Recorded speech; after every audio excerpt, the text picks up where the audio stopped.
Hey guys, got a 2023 plate Peugeot 2008 here.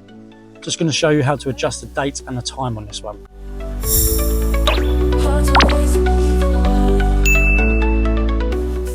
So on this one, we're just going to come to the screen in the center of the dash. And from here, you just want to come onto your settings there.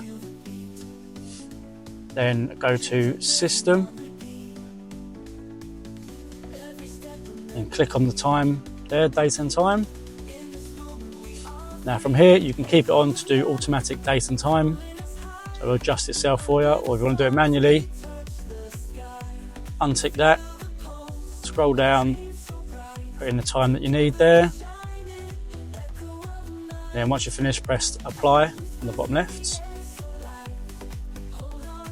And then down here as well, you have the date, you can adjust the date there.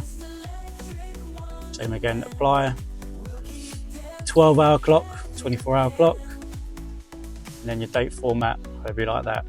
And that's it.